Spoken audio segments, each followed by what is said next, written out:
नमस्कार विद्यार्थी मित्र मैत्रिणींनो, केसागर पब्लिकेशनच्या केसागर करिअर अकॅडमी युट्यूब चॅनलवरती तुमचं पुन्हा एकदा स्वागत आहे। राज्यसेवा परीक्षा 2026 मे मध्ये आहे तुमची पूर्व परीक्षा। त्याच्यानंतर साधारणतः 3 ते 3.5 महिन्यामध्ये होते तुमची मुख्य परीक्षा आणि मुख्य परीक्षेसाठी ऑप्शनलची भीती विद्यार्थ्यांच्या मनामध्ये आहेच। पण ऑप्शनलची भीती का आहे तर संदर्भ ग्रंथ अवेलेबल असतील का नाही, पण मराठीमध्ये पुस्तकं अवेलेबल आहेत आणि तेही अतिशय दर्जेदार पुस्तकं। पाठीमागे आपण मराठी साहित्य ऑप्शनलचे रेफरन्स बुक इथं सांगितलेले आहेत। आज आपण इथं हिस्ट्री ऑप्शनल, जे विद्यार्थी हिस्ट्री ऑप्शनल घेत आहेत किंवा इतिहास वैकल्पिक विषय आहे अशा विद्यार्थ्यांसाठी हिस्ट्री ऑप्शनलचा सिलेबस आणि त्या अनुषंगाने वापरायची जी पुस्तकं आहेत ती आपण इथे सांगत आहोत। पुस्तक परचेस करण्यासाठी डिस्क्रिप्शन बॉक्समध्ये लिंक दिलेली आहे, त्या लिंकवरती जाऊन तुम्ही पुस्तकं परचेस करू शकता किंवा तुम्ही आपल्या केसागरच्या बुक शॉपला भेट देऊन पण संपूर्ण संच विकत घेऊ शकता। आणि जर तुम्ही मोठ्या सिटीमध्ये राहत असाल तर प्रमुख पुस्तक विक्रेत्यांकडे पुस्तकं आपल्याला मिळून जातात। ठीक आहे, ओके। चला, तर हिस्ट्री ऑप्शनल साठी जी आपली पुस्तकं आहेत ती मी तुम्हाला इथं सांगते। तर त्याच्या आधी आपण सिलेबस बघूया, काय सिलेबस आहे। वैकल्पिक विषय इतिहास, माध्यम बघा, माध्यम खूप जास्त महत्वाचं आहे, तुम्ही ते माध्यम सिलेक्ट केलं असेल। पेपर 1 विषय संकेतांक आहे 1031 ठीक आहे। याच्यामध्ये बघा पेपर 1 1031 पहिला तुमचा टॉपिक येतो साधने, पुरातत्व शास्त्रीय साधने। ठीक आहे, साधने, पुरातत्व शास्त्रीय साधने। विद्यार्थ्यांना वैकल्पिक विषय, भले तुमचा इतिहास असू द्या, भूगोल असू द्या, कोणताही वैकल्पिक असू द्या, बेसिक बुक्स वापरावे लागतात। बेसिक बुक्स म्हटलं तर आता तुम्हाला सजेस्ट करतील की तुम्ही एनसीईआरटीची पुस्तकं वापरा, बरोबर। मग एनसीईआरटीची पुस्तकं आहेत मराठी इंग्रजीमध्ये, हिंदी इंग्रजीमध्ये।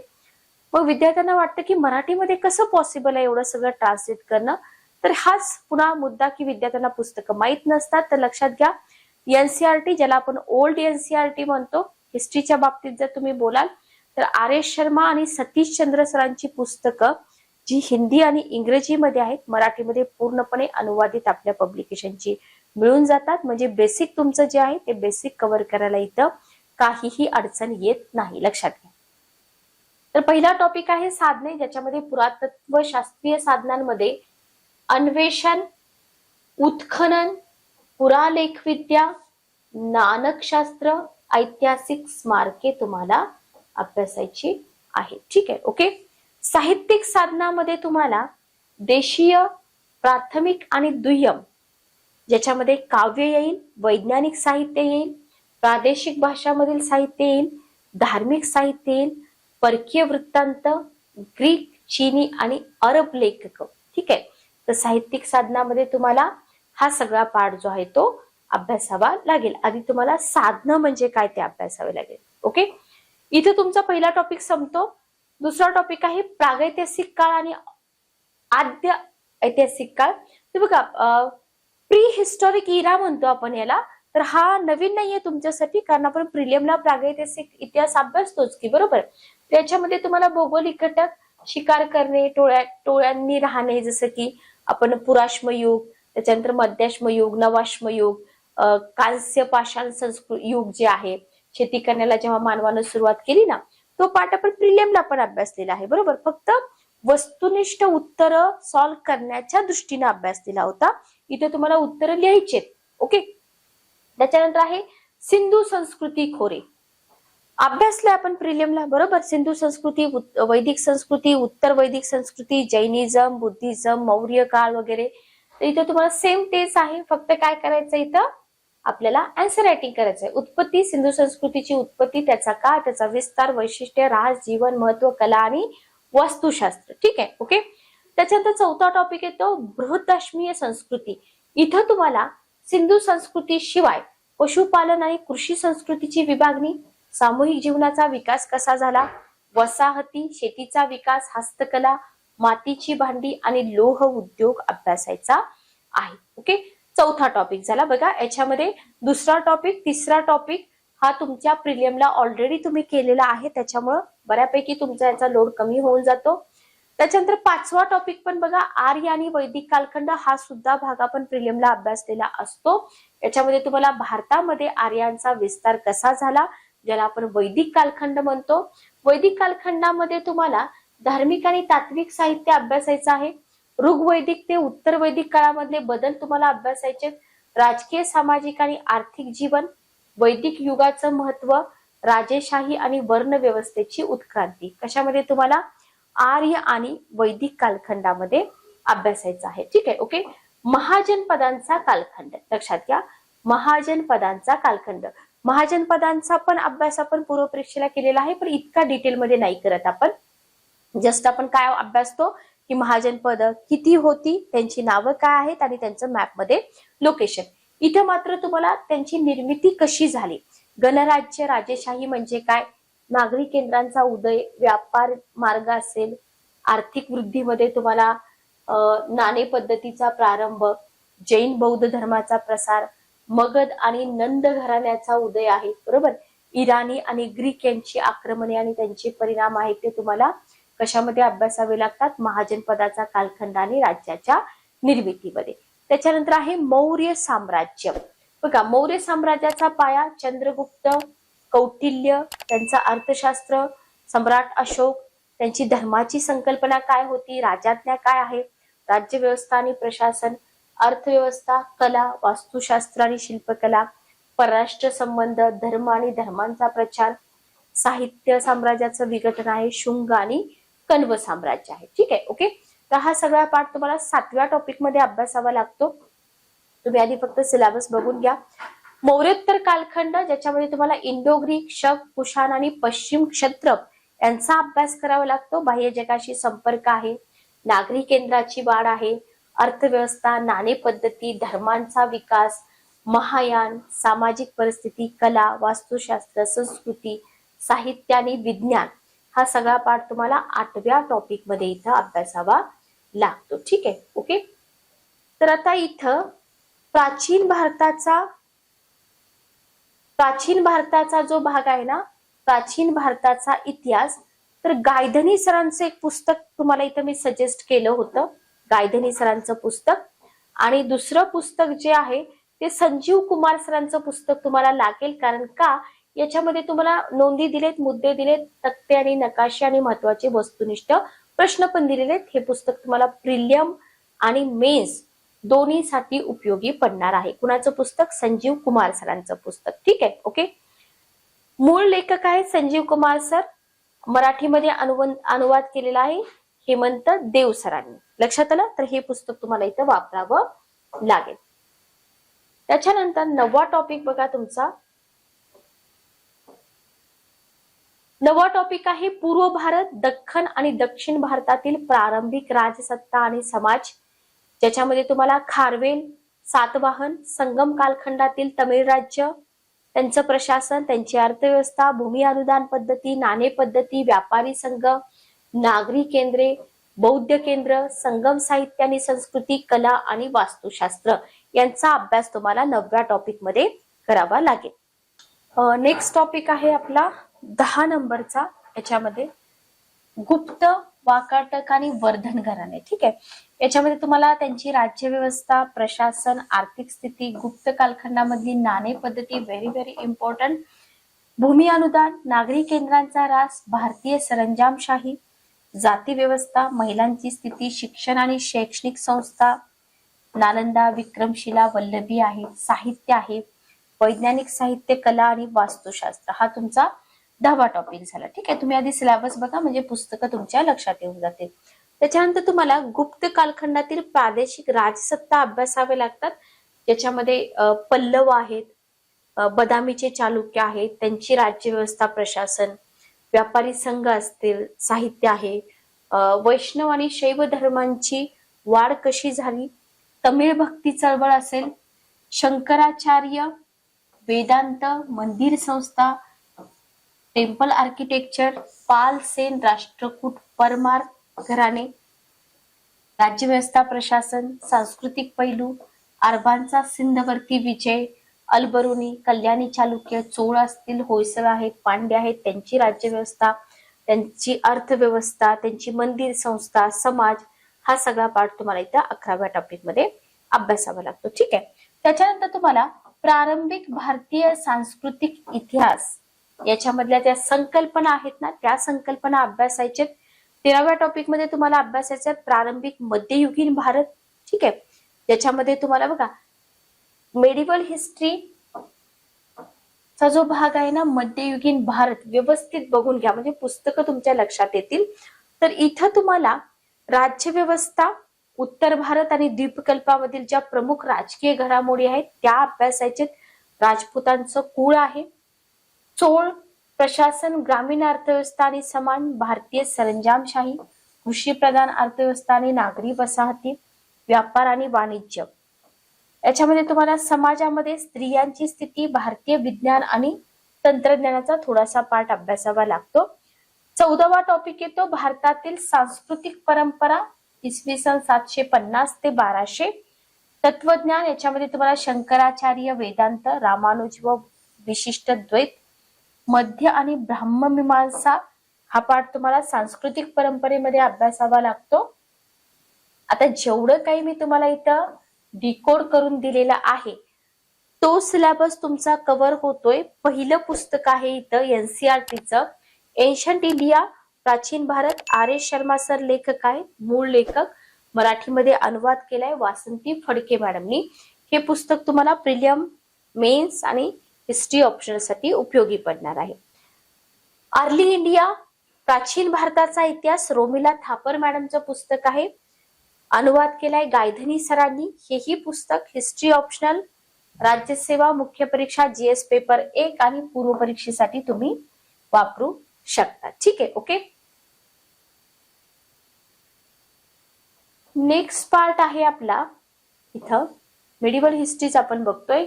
धर्म, याच्यामध्ये तुम्हाला धर्माचं स्वरूप आहे, धर्माची वैशिष्ट्ये, तमिळ भक्तिपंथाची वाढ कशा प्रकारे झाली, इस्लाम आणि त्याचे भारतावरती परिणाम काय झाले, सुफीवाद म्हणजे काय, हे तुम्हाला सगळं धर्म या सब टॉपिक मध्ये कव्हर करावं लागेल.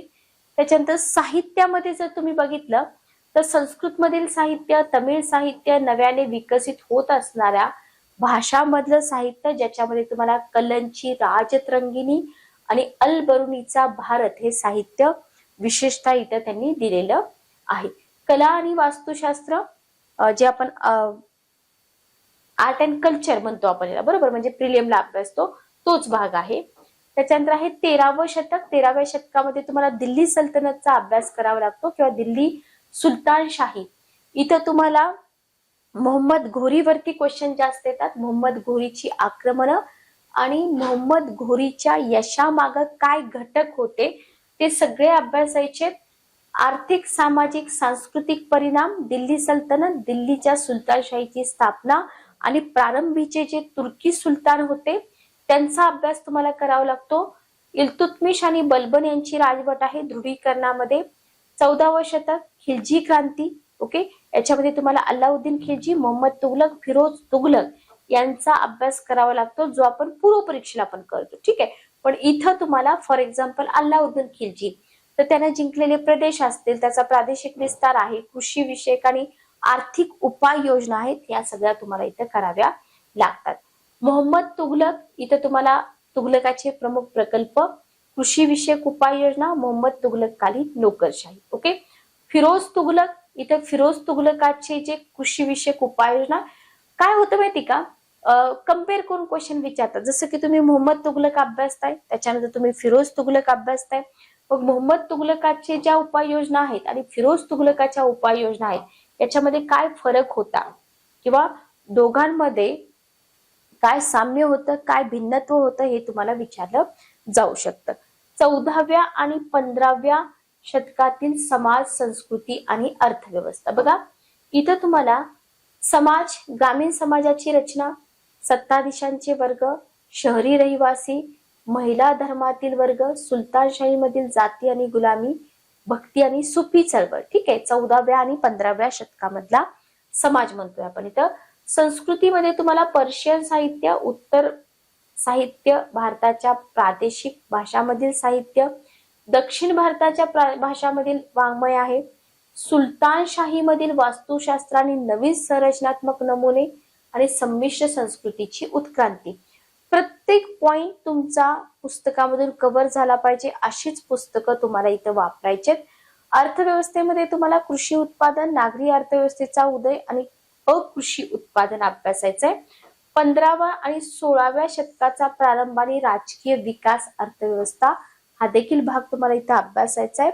त्याच्या आधी मी तुम्हाला मेडिवल हिस्ट्रीसाठी सतीश चंद्र सरांचं पुस्तक दाखवते आणि मध्ययुगीन भारतासाठी गायधनी सरांचं पुस्तक तुम्ही इथं वापरू शकता. ठीक आहे, ओके, क्लिअर. बघा, मध्ययुगीन भारतासाठी जेल मेहता सरांचे खंड मिळतात, ते खंड तुम्ही वापरले तरी चालतील.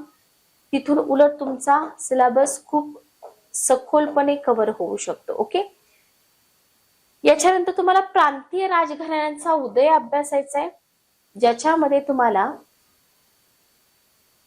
बंगाल, काश्मीर आणि गुजरात प्रांतीय राजघराणे. बघा, माळवा बहमनी राज्य, विजयनगर साम्राज्य, लोधी घराणे, मुघल साम्राज्य, तिथली प्रारंभिक स्थिती बाबर असेल, हुमायून असेल. ठीक आहे. त्याच्यानंतर सूर साम्राज्य येतं. सूर साम्राज्यामध्ये तुम्हाला शेरशाहचं प्रशासन असेल, पोर्तुगीजांचे वसाहत विषयक उपक्रम अभ्यासावे लागतात, भक्ती आणि सुफी चळवळी आहेत. ओके, 15व्या शतकामध्ये तुम्हाला इथं प्रादेशिक संस्कृतीची वैशिष्ट्ये, साहित्य परंपरा, प्रांतिक वास्तुशास्त्र, विजयनगरच्या साम्राज्यातील समाज, संस्कृती, साहित्य आणि कला. त्याच्यानंतर अकबराच्या काळामध्ये तुम्हाला जहांगीर आणि मनसब पद्धतीवरती विशेषतः क्वेश्चन येऊ शकतात. ठीक आहे. सुलह ए कुला सिद्धांत क्वेश्चन पेपर काढा तुम्ही युपीएससीचे. सुलह ए कुला सिद्धांतावरती क्वेश्चन विचारलेले आहेत. ठीक आहे, ओके. 17व्या शतकातील मुघल साम्राज्य, याच्यामध्ये तुम्हाला जहांगीर, शहाजहान आणि औरंगजेब यांची प्रमुख प्रशासकीय धोरणे, साम्राज्य जमीनदार, जहांगीर, शहाजहान आणि औरंगजेब यांची धार्मिक धोरणे, मुघल राज्याचं स्वरूप आहे, अहोम राज्य आहे, शिवराय आणि प्रारंभिक मराठा यांच्याबद्दल तुम्हाला इथं क्वेश्चन विचारले जातात. बघा, शिवाजी महाराजांचा जो इतिहास आहे ना, तो जनरली आपल्या पूर्व परीक्षेला विचारत नाहीत. लक्षात घ्या. विचारतात का? विचारत नाहीत. कारण विचारत नाहीत याचा अर्थ असा नाहीये की बाबा त्याला इम्पॉर्टन्स नाही म्हणून विचारत नाहीत, तर सगळ्यांनाच माहिती असतो, इझी क्वेश्चन राहतात म्हणून विचारत नाही. ठीक आहे, ओके. पण इथं तुम्हाला मात्र विचारलं जाऊ शकतं, कारण इथं डिस्क्रिप्टिव्ह आहे. 16व्या आणि 17व्या शतकातील अर्थव्यवस्था व समाज व्यवस्था.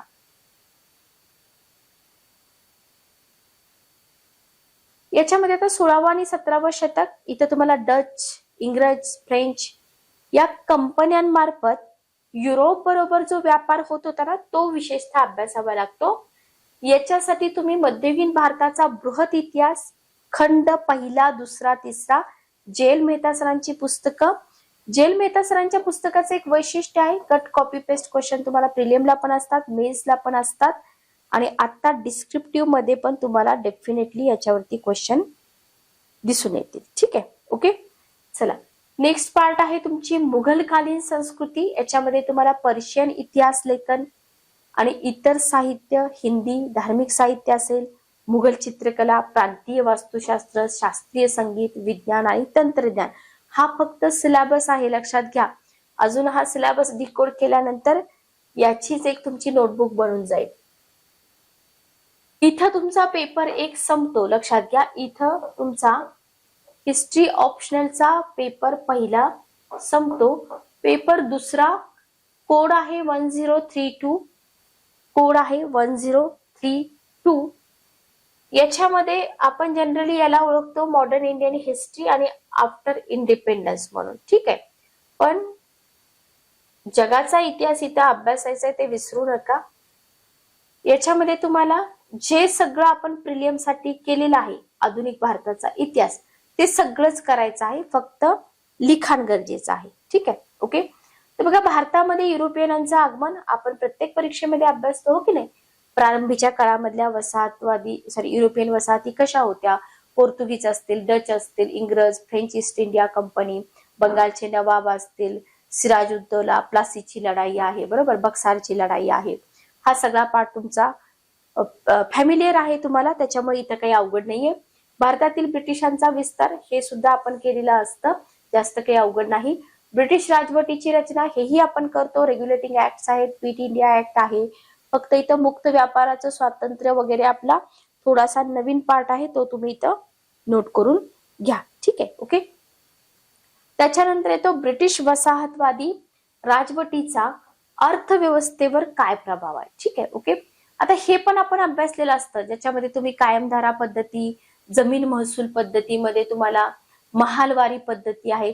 तर इथं आपण काय करत होतो, फक्त त्या पद्धती कोणी निर्माण केल्या किंवा कशा पद्धतीच्या होत्या, शेतसारा कसा घेतला जातो, पण इथं तुम्हाला त्याचे परिणाम लिहायचे जे अर्थव्यवस्थेवर झाले. लक्षात आलं. कृषीचं व्यापारीकरण आहे, भूमिहीन कृषी मजुरांचा उदय असेल, बरोबर. तर लक्षात काय घ्यायचंय, डिफरन्स म्हणजे थोडाफार मी तुम्हाला बोलले की सिलेबस ओव्हरलॅप होतो, फक्त आपण फॅमिलियर आहे, जास्त काही अवघड नाही. त्याच्यानंतर आहे सामाजिक सांस्कृतिक विकास. सामाजिक सांस्कृतिक विकासामध्ये जर तुम्ही बघितले ना, तर सामाजिक सांस्कृतिक विकासामध्ये तुम्हाला आपल्या स्वदेशी शिक्षणाची स्थिती आणि त्याची अव्यवस्था काय आहे ते अभ्यासावं लागतं, बरोबर. पौरात्य इंग्रजी अभ्यासकामधला वाद काय आहे, भारतामध्ये आपल्या पाश्चिमात्य शिक्षणाची सुरुवात कोणी केली, का केली, कधी केली आणि कशी केली, जसं की लॉर्ड मेकॉले यांच्यावरती तुम्हाला क्वेश्चन आलेले होते. इथं इन डिटेल सगळं लिहायचंय. बंगाल आणि इतर प्रांतातील सामाजिक व धार्मिक सुधारणा चळवळी, ज्याच्यामध्ये तुम्ही समाज सुधारक म्हणून अभ्यासलेले आहेत डॉक्टर राजा राममोहन राय, त्यांची ब्राह्मो समाज चळवळ, ज्याच्यामध्ये देवेंद्रनाथ टागोर, ईश्वरचंद्र विद्यासागर यांचा समावेश दिसून येतो. यंग बंगाल चळवळ आहे, दयानंद सरस्वती, सती प्रथा, विधवा पुनर्विवाह. त्याच्यानंतर तुम्हाला इथं फेराजी चळवळ असेल, वहाबी चळवळ असेल. तर या सगळ्या चळवळी आपण पूर्व परीक्षेला अभ्यासलेल्या असतात, त्याच्यावरती तुम्हाला डिस्क्रिप्टिव्ह क्वेश्चन इथं मेन्स मध्ये ऑप्शनल मध्ये विचारले जातात. हा सगळा सिलेबस कव्हर करण्यासाठी तुम्ही पुस्तक वापरू शकता. आधुनिक भारताचा इतिहास, वतू देशपांडे सरांनी लिहिलेले हे पुस्तक आहे आणि हे पुस्तक केंद्रीय लोकसेवा आयोग म्हणजे युपीएससीचे विद्यार्थी सुद्धा वापरतात. त्याच्यानंतर आहे इंडिया स्ट्रगल फॉर इंडिपेंडन्स, भारताचा स्वातंत्र्य संघर्ष. बिपिन चंद्र सरांचं हे पुस्तक आहे, अतिशय विद्यार्थी प्रिय असं पुस्तक आहे. पूर्व परीक्षेचा खूप मोठा भाग या पुस्तकातून कव्हर होतो. ठीक आहे, ओके. त्याच्यानंतर मॉडर्न इंडिया हेही बिपिन चंद्र सरांचंच पुस्तक आहे, जे तुम्ही आधुनिक भारताच्या इतिहासासाठी 3 पुस्तक इथे मी तुम्हाला सांगते. बिपिन चंद्र सरांची 2 आहेत आणि के सागर सरांचं 1 आहे. तर तिन्ही पैकी कोणतीही 2 पुस्तकं तुम्ही वापरली तरी चालते. ठीक आहे, ओके. त्याच्यानंतर आहे ब्रिटिश राजवटीला भारतीयांची प्रतिक्रिया. याच्यामध्ये तुम्हाला रंगपूर धिंग असेल, कोलबंड, मलबार मधील मोपला, ज्याच्यावरती प्रिलियम मध्ये वारंवार क्वेश्चन विचारतात. संताळ हुल आहे, निळीचे बंड आहे, दख्खन उठाव आहे, मुंडा उलगुलान आहे. उलगुलानवरती तुम्हाला कंबाईनला पण क्वेश्चन होता. ठीक आहे, तर हे सगळं तुम्हाला अभ्यासायचं आहे. त्याच्यानंतर भारतीय राष्ट्रवादाचा उदय होण्यास कारणीभूत ठरलेले प्रमुख घटक कोणते, इथे तुम्हाला आयएनसी ची थोडक्यात काय, आयएनसीचा सगळा इतिहास तुम्हाला इथं अभ्यासाचा आहे. आयएनसी म्हणजे Indian national Congress. Safety valve theory काय आहे ती तुम्हाला इथं अभ्यासावी लागते. त्याच्यानंतर गांधीजींचा उदय होतो आणि मग पुढचा सगळा सिलेबस तुम्हाला माहितच आहे, कुठपर्यंत, अगदी वेवेल योजनेपर्यंत, बरोबर. त्याच्यानंतर मात्र आफ्टर इंडिपेंडन्स आपण कधी करत नाही पूर्व परीक्षा, पण इथं तुम्हाला करावं लागेल, खूप जास्त इम्पॉर्टंट आहे, याच्याशी आपण जास्त फॅमिलियर नसतो. राष्ट्रीय चळवळीतील इतर प्रवाह तुम्हाला करायचे. क्रांतिकारी चळवळी, ज्याच्यामध्ये तुम्हाला बंगाल, पंजाब, महाराष्ट्र, युपी, मद्रास इथल्या चळवळी, डाव्या विचारसरणीवरती क्वेश्चन येतात, बरोबर. समाजवादी पक्षावरती क्वेश्चन येतात, साम्यवादी पक्षावरती पण क्वेश्चन विचारले जातात. ठीक आहे. अलगाववादी राजकारण, इथे तुम्हाला मुस्लिम लीग, हिंदू महासभा, जातीयवाद आणि फाळणीचं राजकारण, सत्तेचे हस्तांतरण, स्वातंत्र्य, हा सगळा भाग अभ्यासायचा आहे. पुस्तकं मी तुम्हाला आत्ताच इथे सांगितलेली आहेत. नेक्स्ट तुम्हाला राष्ट्र बांधणीमध्ये परराष्ट्र धोरण अभ्यासावं लागतं. नेहरूजींचं परराष्ट्र धोरण, भारत आणि त्याच्या शेजारचे देश, त्याच्यानंतर प्रादेशिकतावाद, प्रादेशिक असमानता, संस्थानिक राष्ट्रीय भाषेचा प्रश्न, 47 नंतरची जातीय जातीयता आहे, वांशिकता आहे, उत्तर वसाहतवादी निवडणूक आहे, आर्थिक विकास आहे. हा सगळा पार्ट तुम्हाला इथं आफ्टर इंडिपेंडन्स अभ्यासावा लागतो. त्याच्यानंतर आहे प्रबोधन आणि आधुनिक कल्पना. याच्यामध्ये तुम्हाला प्रबोधनाची मुख्य कल्पना, वसाहतमध्ये प्रबोधनाचा प्रसार कसा झाला, मार्क्सवादी समाजवादाचा प्रसार. मी फक्त सिलेबस सांगते, लक्षात घ्या, इथं आपण काही शिकवत नाही आहोत. त्याच्यानंतर 17वा टॉपिक येतो आधुनिक राजकारणाचा उगम. इथं तुम्हाला युरोपियन राज्य पद्धती अभ्यासायचे, अमेरिकन राज्य पद्धती, फ्रेंच राज्य पद्धती, त्यांचं संविधान, सगळा अभ्यास तुम्हाला इथं करायचा आहे. त्याच्यानंतर अब्राहम लिंकन यांच्या संदर्भात अमेरिकन गृहयुद्ध आणि गुलामगिरीचं उच्चाटन, ब्रिटिश लोकशाहीवादी राजकारण 1815-1850. त्याच्यानंतर आहे औद्योगिकीकरण. इथे तुम्हाला इंग्लंडची औद्योगिक क्रांती, कारणे आणि तिचा समाजावरती परिणाम, इतर देशांमधील औद्योगिकीकरण, अमेरिका, जर्मनी, रशिया, जपान, राष्ट्रराज्य व्यवस्था, साम्राज्यवाद आणि वसाहतवाद. ठीक आहे, पूर्णपणे नवीन आहे. इथं तुम्हाला एक पुस्तक आहे रंजन चक्रवर्ती सरांचं, ते अभ्यासायचं आहे. आणि अनिल काळे सरांचं एक पुस्तक आहे आधुनिक जगाचा इतिहास. ठीक आहे, ओके.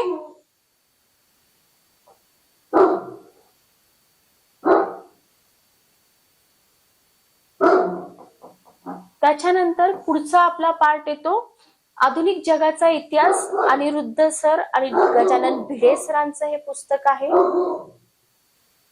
तर बघा, आधुनिक जगाचा इतिहास. आता आधुनिक जगाचा इतिहास जो आहे ना, तो प्रिलियमला इतका विचारत नाहीत, लक्षात घ्या. त्याच्यामुळे हा सिलेबस जो आहे तो तुमचा थोडासा कमी ओव्हरलॅप करेल.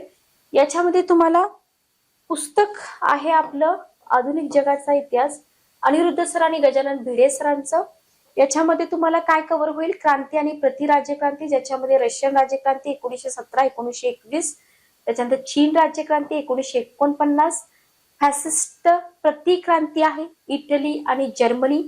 जागतिक महायुद्धामध्ये तुम्हाला पहिलं, दुसरं जागतिक महायुद्ध, त्याची कारणं आणि परिणाम अभ्यासावे लागतील. दुसऱ्या जागतिक महायुद्धानंतरचं जग तुम्हाला पुढच्या पार्टमध्ये अभ्यासावं लागेल, ज्याच्यामध्ये 2 महासत्तांचा उदय होतो. आणि तिसऱ्या जगाचा उदय आपण म्हणतो असंलग्नतावादाचा उदय. ठीक आहे, ओके. संयुक्त राष्ट्र संघटना आणि जागतिक विवाद सुद्धा तुम्हाला 23 नंबरच्या टॉपिक मध्ये अभ्यासावे लागतात. आणि वसाहती राजवटीपासून मुक्तीमध्ये तुम्हाला लॅटिन अमेरिका, अरब जगत, आफ्रिका, दक्षिण पूर्व आशिया हा सगळा भाग अभ्यासायचा आहे. निर्वसाहतीकरणामध्ये आणि अविकसित राष्ट्रामध्ये तुम्हाला विकासात अडथळा निर्माण करणारे घटक लॅटिन अमेरिका, आफ्रिका. ठीक आहे. 26 नंबरचा टॉपिक आहे तुमचा युरोपचं एकीकरण, ज्याच्यामध्ये युद्धानंतरच्या संघटना, नाटो आणि युरोपीय समुदाय, युरोपियन समुदायाचं एकीकरण आणि विस्तार आणि युरोपियन संघ. त्याच्यानंतर 27 नंबरचा टॉपिक येतो तुमचा सोव्हिएत संघाचं विघटन आणि एकध्रुवीय जगाचा उदय, ज्याच्यामध्ये तुम्हाला सोव्हिएत साम्यवाद आणि सोव्हिएत संघाचं विघटन होण्यामागील प्रमुख घटक अभ्यासायचे. 1885, 1991, पूर्व युरोपमधील राजकीय बदल, शीतयुद्धाचा शेवट आणि एकमेव महासत्ता म्हणून जगावर अमेरिकेचा उदय. ठीक आहे, ओके. तर पुस्तकं मी तुम्हाला इथे सांगितलेत. जगाचा इतिहास तुम्ही या पुस्तकामधून अभ्यासता. आणि इथं तुमचा हिस्ट्री ऑप्शनलचा दुसरा पेपर कंप्लीट होतो, लक्षात घ्या. तर ऑप्शनल सब्जेक्ट साठी तुम्हाला जी पुस्तक सूची दिली ती पुस्तकं मस्ट आहेत. ती पुस्तकं रिप्लेस करून तुम्ही ऑप्शनलचा अभ्यास कव्हर करू शकत नाहीत, लक्षात घ्या. तर बेसिक जे तुम्ही अभ्यासताय पूर्व परीक्षेला, तुम्हाला असं वाटत असेल की तेवढ्यावरतीच ऑप्शनलचा अभ्यास होईल का, तर अजिबात होत नाही. कारण का ऑप्शनलचा सिलेबस पूर्णपणे वेगळा आहे. सो सेशन कसं वाटलं कमेंट करून नक्की सांगा. जर तुमच्या काही शंका असतील पुस्तका संदर्भात तर तुम्ही कमेंट बॉक्समध्ये विचारू शकता.